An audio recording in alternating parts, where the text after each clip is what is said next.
신약성경 누가복음 13장 10절에서 17절 말씀, 그리고 19장 28절 말씀입니다.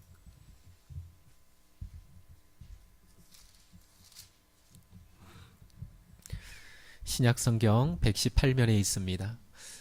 먼저 누가복음 13장 10절에서 17절 말씀을 우리 함께 교독하도록 하겠습니다. 제가 먼저 10절을 읽도록 하겠습니다. 예수께서 안식일에 한 회당에서 가르치실 때에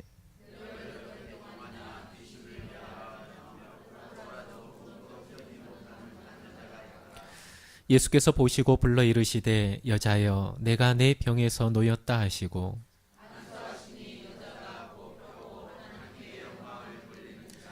회당장이 예수께서 안식일에 병 고치시는 것을 분내어 무리에게 이르되 일할 날이 엿새가 있으니 그 동안에 와서 고침을 받을 것이요 안식일에는 하지 말 것이니라 하거늘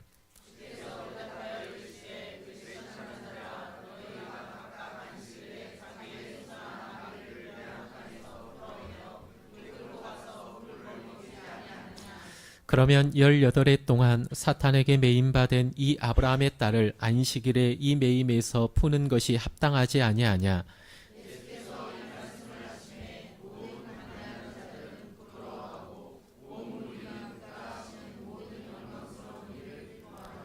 아멘.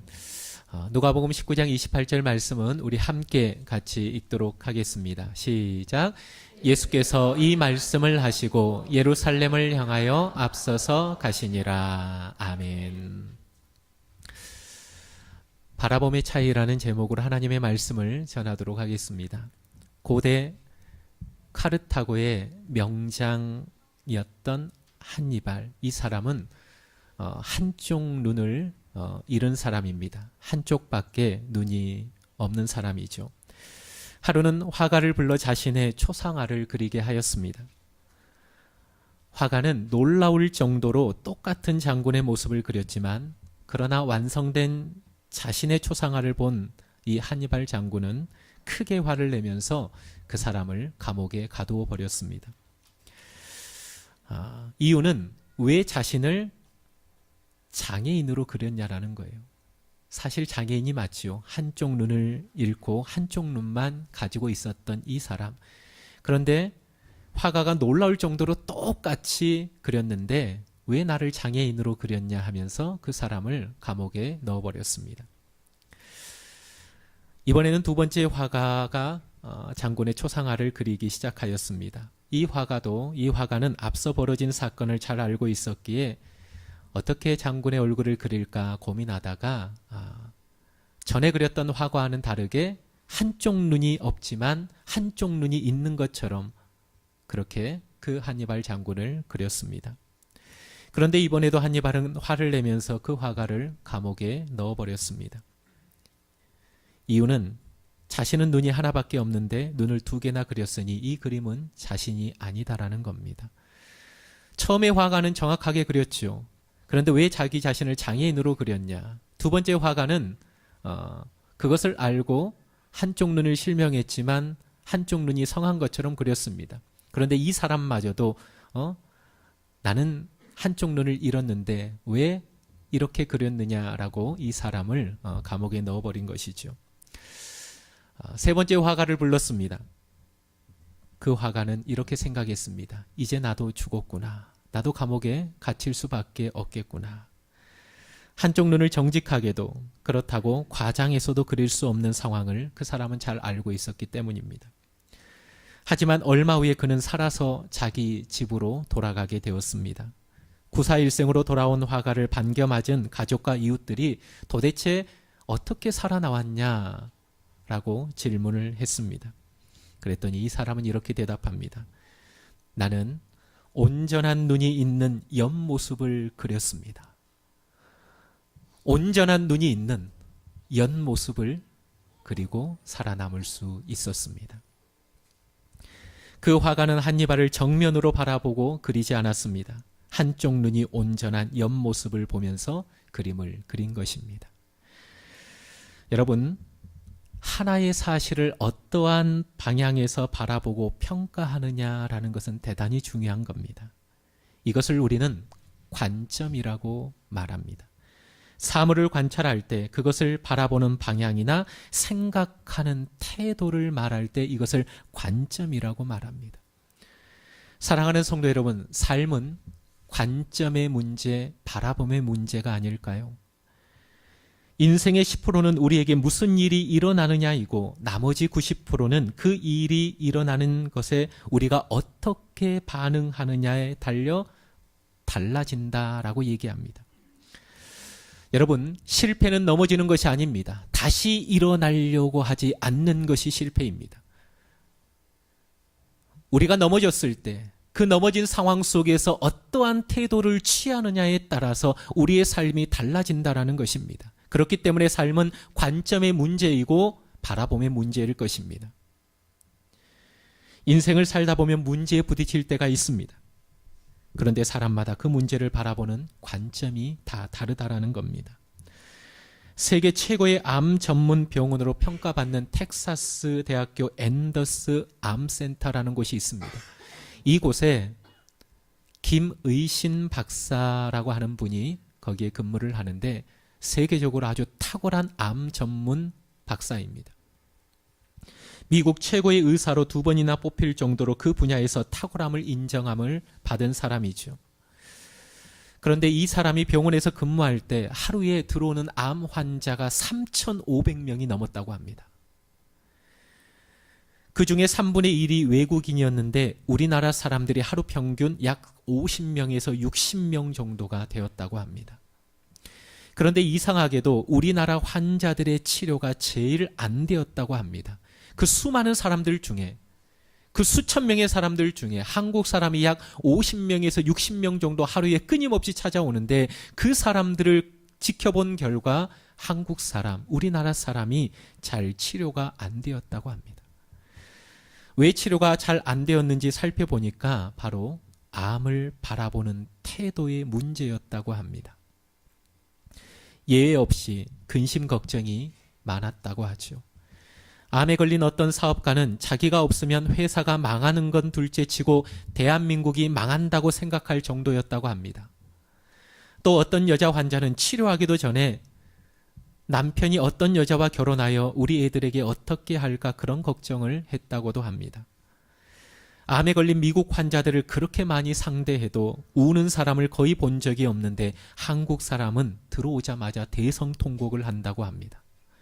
암을 바라보는 관점, 암을 대하는 태도가 다르다라는 거죠. 저는 개인적으로 숫자 중에 6이라는 숫자를 참 좋아합니다. 이 숫자를 좋아하는 이유가 있습니다. 이 숫자는 어느 관점에서 바라보느냐에 따라서 6이 될 수도 있고 9가 될 수도 있기 때문입니다. 보여드릴까요? 네.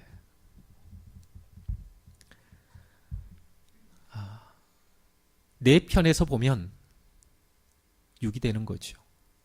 그런데 우리 박명희 전사님이 보면 이 6은 어떤 숫자가 되죠? 9라는 숫자가 됩니다.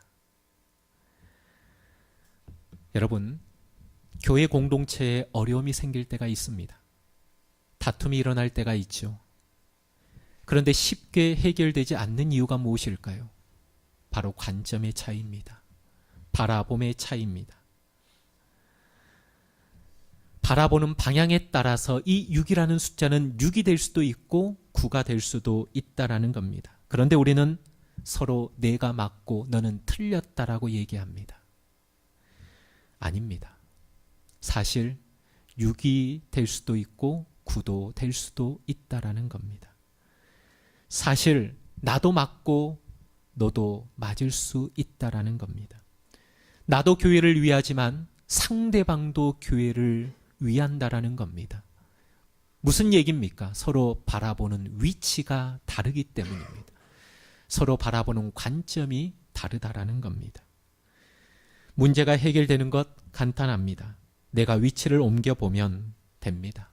상대방의 위치에 서보면 된다라는 겁니다.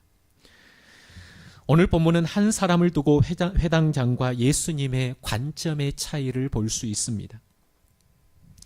18년 동안이나 허리가 굽어져서 힘든 생활을 하고 있는 한 여인. 그런데 그 여인을 예수님께서 고쳐주셨습니다. 그런데 문제가 되는 것은 예수님이 이 여인을 고쳐주셨던 날이 문제가 되었습니다. 바로 안식일이었습니다. 이 상황을 보고 한 회당장이 거기에 모여있는 수많은 사람들에게 이렇게 얘기합니다. 일할 수 있는 날이 엿새가 있다. 그 엿새 동안은 일을 해도 좋고 와서 고침을 받아도 좋다. 그러나 단 하루 안식일에는 일을 하지도 말고 고침을 받지도 말라라고 분을 내어서 얘기를 합니다. 여러분, 그가 그렇게 화를 내는 것도 어떻게 보면 무리가 아닌 듯 싶습니다. 그 여자는 이미 18년을 그렇게 살아오지 않았습니까? 그렇다면 단 하루를 더 기다리는 것이 무엇이 그리 어렵겠습니까? 어쩌면 회당장뿐 아니라 거기에 있던 모든 사람들, 아니 심지어 그 여자 본인도 그렇게 생각할 수 있었을 것입니다. 18년 동안이나 이렇게 지냈는데 뭘 하루를 더 기다린다고 그게 뭐가 달라질까? 회당장은 종교적인 이유로, 다른 사람들은 무관심으로, 그 여자는 포기한 심정으로 그렇게 말했을 것입니다. 그러나 여러분, 예수님의 관점은 달랐습니다. 그런 식으로 생각할 수 없었습니다.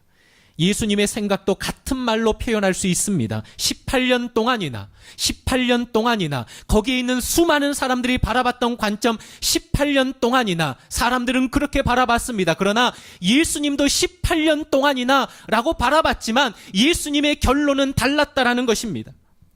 18년 동안이나 그 여자가 고통을 받아왔다는 사실이 다른 사람들에게는 거기서 하루를 더 기다린들 무엇이 그리 큰 일이겠느냐라는 이유가 되었던 반면 예수님에게는 그 똑같은 사실이 오히려 하루라도 더 기다릴 수 없는 이유가 되었습니다. 18년 동안이나 고통 가운데 살아왔는데 하루라도 더 빨리 그 고통에서 해방시켜 주고 싶었던 것이 바로 예수님의 마음이었습니다. 그 예수님의 마음이 오늘 본문 16절에 잘 나타나 있습니다. 그러면 18해 동안 사탄에게 매임받은 이 아브라함의 딸을 안식일에 이 매임에서 푸는 것이 합당하지 아니하냐. 똑같이 그 여인을 바라봤어요. 18년이라고 하는 시간을 동일하게 봤습니다. 그런데 거기에 모여있는 수많은 사람들은 18년을 기다렸는데 하루를 더 기다린들 무엇이 큰 일이겠느냐, 그 이유가 되었던 반면 예수님에게는 아니다. 18년 동안이나 고통 가운데 살았는데 하루라도 더 빨리 이 여인을 거기에서부터 자유케 해야 되는 것이 아니냐라고 하는 전혀 다른 시선으로 예수님은 그 여인을 바라보았다라는 것입니다. 한 주간 이 말씀이 너무나 은혜가 되었습니다. 나는 과연 예수님의 시선을 가지고 상대방을 바라보고 있는지, 나는 과연 예수님의 마음을 가지고 이 땅을 살아가고 있는지, 여러분은 과연 어떠한 바라봄으로 이 땅을 살아가고 있습니까? 그동안 전도해도, 아무리 전도해도 변화되지 않고 주께로 나오지 않는데 오늘 하지 않더라도 내일이 시간 있지 않느냐, 하루 더 미룬들 어떠하리, 그 이유로 살아가고 있지는 않습니까? 그러나 예수님은 그 영혼을 바라볼 때 결코 그렇게 바라보지 않습니다. 지금까지 사단에게 매임받아 살아가고 있는 저 영혼, 하루라도 더 빨리, 한 시간이라도 더 빨리 예수 그리스도를 믿고 새 삶을 살아가기를 원하는 것이 바로 주님의 마음인 줄 믿으시기 바랍니다. 사랑하는 성도 여러분, 오늘은 종려주일입니다. 예수님께서 예루살렘에 입성하신 날입니다. 그런데 예수님의 예루살렘의 입성을 바라보는 또 다른 시각이 있습니다. 수많은 사람들은 종려나무 가지를 흔들면서 예수님의 예루살렘 입성을 환영했습니다. 이유가 뭡니까? 예수님이 왕이 되면 이제 우리나라 이스라엘이 로마로부터 자유함을 누리고 해방되어서 다시 잃어버렸던 그 옛날 화려했던 다윗의 영광을 회복할 것이다라고 하는 시각으로 예수님의 예루살렘 입성을 바라봤습니다. 그러나 예수님은 그렇지 않았습니다. 예수님은 예루살렘에 입성하실 때 예수님이 바라보셨던 것은 이 땅의 왕이 아닌 십자가의 자리였다라는 것입니다. 가룟 유다가 예수님을 왜 팔았겠습니까? 사랑하는 여러분, 기억하십시오. 가룟 유다가 돈을 좋아했다면 예수님을 팔았던 은 30을 성소에 던지고 스스로 목숨을 끊지 않았을 것입니다. 그러나 그가 목숨을 끊은 이유가 무엇입니까? 은 30을 성전에 던졌던 것을 보면 그렇게 돈에 목숨을 걸었던 사람은 아니었을 것입니다. 그렇다면 그 무엇이? 바로 바라봄의 차이였습니다. 예수님은 십자가로 걸어가는 사람이 되어서는 안 된다라는 겁니다. 허리에 칼을 차서라도 이스라엘 백성을 애굽으로부터 독립시키고 이 땅을 회복시켜야 되는 정치적인 왕이 되어야 할 사람이 바로 예수님이었다라는 것입니다. 그런데 따르다 보니까 예수님이 예루살렘에 입성하고 예수님의 삶을 보니까 그가 생각했던 방향과는 정반대의 방향으로, 전혀 다른 방향으로 예수님이 걸어가셨다라는 것입니다. 예수님을 로마 군병에 넘겨주면 예수님이 그때라도 그들을 물리치고 스스로 왕이 되어서 이스라엘 땅을 회복시킬 줄 알았습니다.